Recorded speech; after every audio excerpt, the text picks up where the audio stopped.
जो 15,000 रुपये का बजट है उसमें कोई बंदा एक्सपेक्ट नहीं कर सकता कि उसको गेमिंग पीसी मिले, स्पेशली कि अगर आपके पास लिमिटेशन हो कि आपको बाहर एक्सेस नहीं है, आपको सारे न्यू पार्ट्स ही खरीदने पड़ेंगे। ये वीडियो उन लोगों के लिए है जो सिर्फ न्यू पार्ट्स खरीद सकते हैं, उनके पास सेकेंड हैंड मार्केट का एक्सेस बिल्कुल नहीं है। क्योंकि अगर सेकेंड हैंड मार्केट का एक्सेस है तो आप 1080p लेवल की रिग बना सकते हो, बट इन दिस केस वो चीज़ पॉसिबल नहीं है। बट स्टिल इस बजट के अंदर भी हम एक गेमिंग रिग जहाँ आप अच्छी मतलब ठीक ठाक गेमिंग कर लो, एक स्टार्टिंग लेवल की गेमिंग कर लो, आप कैसे वो पीसी बिल्ड बना सकते हो, क्या कंपोनेंट्स रहेंगे, तो पूरी वीडियो देखते रहिए, कहीं मत जाएगा। I will be right back after short intro, let's get right into it.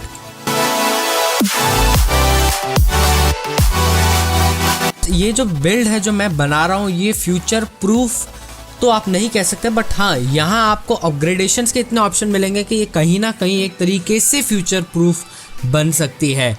सबसे पहले बात करेंगे हमारे प्रोसेसर की, तो यहाँ हम ले रहे हैं AMD की तरफ से अभी नया रिलीज़ हुआ हुआ एथलॉन 3000G।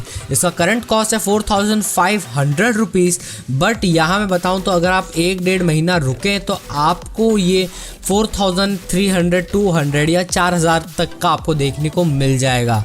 अगर इसकी स्पेसिफिकेशंस की बात करें हम तो यहाँ आपको देखने को मिल जाता है 2 course 4 thread and based on AM4 socket, जहाँ आपको जो बेस फ्रीक्वेंसी मिलती है वो आपको मिलती जाती है 3.5 GHz की, 5 MB का कैश है। और द बेस्ट पार्ट यहाँ आपको मिलती है वेगा 3 रेडियन ग्राफिक्स, मतलब रेडियन वेगा 3 की जो आपको ग्राफिक्स देखने को मिल जाती है, इससे आप गेमिंग कर सकते हैं। अब बात कर लेते हैं हम लोग अपने मदरबोर्ड की, तो मदरबोर्ड में हम लोग ले रहे हैं गीगाबाइट की तरफ से आता हुआ GA8320M-H2H मदरबोर्ड, जो है जिसका प्राइस 3700 रुपीज़ चल रहा है। यहाँ आपको M.2 स्लॉट भी देखने को मिल जाता है, 2 रैम स्लॉट्स देखने को मिल जाते हैं। अब यहाँ मैं अब इन दोनों की बात कर लेता हूँ कि ये दोनों पार्ट्स ही क्यों चूज़ करें, या यहाँ में फ्यूचर अपग्रेडेबिलिटी का क्या स्कोप है। एक चीज़ मैं बता देता हूँ, अगर हम यहाँ पर जो प्रोसेसर है जो हमारा iGPU के साथ आता है वेगा 3, अगर आप कुछ महीने या से 5-6 महीने अगर आप इस पर ही गेम करें, light games like PUBG PC light और जैसे पुराना GTA 5 जैसे गेम्स या ओवरवॉच जैसे गेम्स, CSGO, अगर आप ऐसे गेम्स खेल सकते हैं 2016-17 से पहले के टाइटल, तो आपके लो से मीडियम सेटिंग्स पे चल जाएंगे। बट उसके आगे के टाइटल लाइक PUBG PC वो हार्ड होंगे, चला सकते हो बट हार्ड होंगे। बट यही मैं फ्यूचर अपग्रेडेबिलिटी के स्कोप की बात करूँ तो समझो 5-6 महीने आपके हो गए, आपने ये पीसी ले लिया, तो वहाँ आप एक ग्राफिक कार्ड डाल सकते हैं। और यहाँ मेरी रिकमेंडेशन रहेगी going for the 1650 or going for the 1650 super at max for this processor, because it is only having 2 cores and 4 threads. So शायद 1650 सुपर तक तो आपको इतने बॉटलनेक देखने को नहीं मिलेगा, बट 1660 आप पहुँचेंगे तो वहाँ आपको बॉटलनेक देखने को मिल जाएगा CPU का। तो इसीलिए मैं आपको कह रहा हूँ, तो इस प्रोसेसर के साथ आप 1650 या उसके सुपर वेरिएंट तक ही जाएं। मैं तो कहूँगा सिर्फ 1650 आई थिंक सो बेस्ट रहेगा इस प्रोसेसर के लिए, और इससे आप 1080p लेवल की इजीली गेमिंग कर सकते हैं।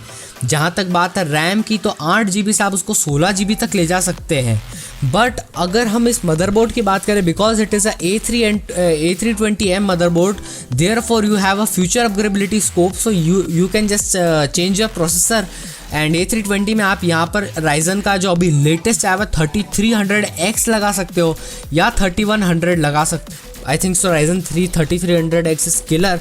इस आप चिपसेट में आप उसको लगाते ही आपके सिस्टम के अंदर इतनी पावर आ जाएगी कि फिर आप कोई भी ग्राफिक कार्ड आप मतलब 1660 Ti या आप उस लेवल तक के ग्राफिक कार्ड इजीली इस पीसी पे लगा सकते हो with 16 GB of RAM. Therefore अगर आप बोलेंगे फ्यूचर अपग्रेडेबिलिटी का स्कोप है, तो हाँ इसके अंदर है। टॉकिंग अबाउट द रैम, अब आपको पता रैम महंगी हो गई है, तो yes we are considering ADATA XPG Gamix D38 GB stick of 2666 MHz। 3000 MHz की जो स्टिक्स है वो कुछ 4000 रुपये की पहुंच गई है। सो आई थिंक सो कि आपको थोड़ा सा वेट कर लेना चाहिए ताकि वो इसी की प्राइसेस के अराउंड में आ जाए। बट अगर आपको अभी ही बनाना है तो 2666 MHz एकदम सही रहेगी, ऐसी कोई दिक्कत वाली बात नहीं है। टॉकिंग अबाउट द स्टोरेज, तो हम यहाँ पर एक 240 GB की वेस्टर्न डिजिटल की SSD ले रहे हैं, जो 2.5 इंच की है। अगर आपके पास थोड़ा सा और पैसा है तो आई थिंक सो मैं आपको कंसिडर करने का बोलूँगा आप एक 1 TB की हार्ड डिस्क भी लगाएं। तुम बोलोगे कि इसी प्राइस में 1 TB की हार्ड डिस्क लगा देंगे तो SSD में क्यों लगाऊं? SSD का अगर तुम्हें परफॉर्मेंस जानना है तो मुझे बहुत पता है, SSD का बहुत ही बड़ा डिफरेंस देखने को मिल जाता है। तुम्हें जानना है, यहाँ मैंने दे रखा link in the I button, आप वहाँ जाके मेरी वो वीडियो चेकआउट कर सकते हो। उस पर इतने व्यूज़ नहीं आए बट उसमें बहुत ही अच्छे से मैंने एक्सप्लेन कर रखा है कि SSD आपको क्यों लगानी चाहिए।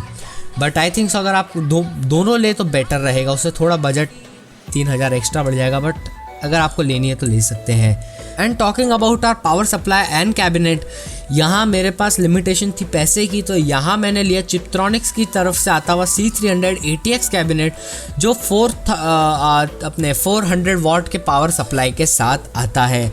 तुम बोलोगे कि यार हम लोग एक RGB कैबिनेट और ये सब लेते हैं, बट हाँ इस बजट पे वो पॉसिबल नहीं है। अगर तुम एक्सटेंड करते हो अप टू 20,000 तो यहाँ आप एक अच्छे प्रोसेसर के साथ जा सकते हो, एक अच्छे कैबिनेट और PSU के साथ जा सकते हो। बट करंटली इस बजट के अंदर अगर आप सारे पार्ट नए खरीद ले तो आई थिंक सो आपको ये कैबिनेट बेस्ट रहेगा। मैं इंटेक्स और जेब्रॉनिक्स की बात नहीं कर रहा हूँ, चिप्ट्रॉनिक्स एक बहुत अच्छा ब्रांड है, क्योंकि जेब्रॉनिक्स, इंटेक्स इनके कैबिनेट लेने से तो कई गुना बेटर इसका आपको PSU मिलता है। स्पेशली जो PSU है वो बहुत अच्छा होना चाहिए क्वालिटी में, और वो आपको ये प्रोवाइड करता है। So therefore I think so this is the best cabinet, जो इसका प्राइस कुछ 1800 रुपीज़ देखने को मिल जाएगा।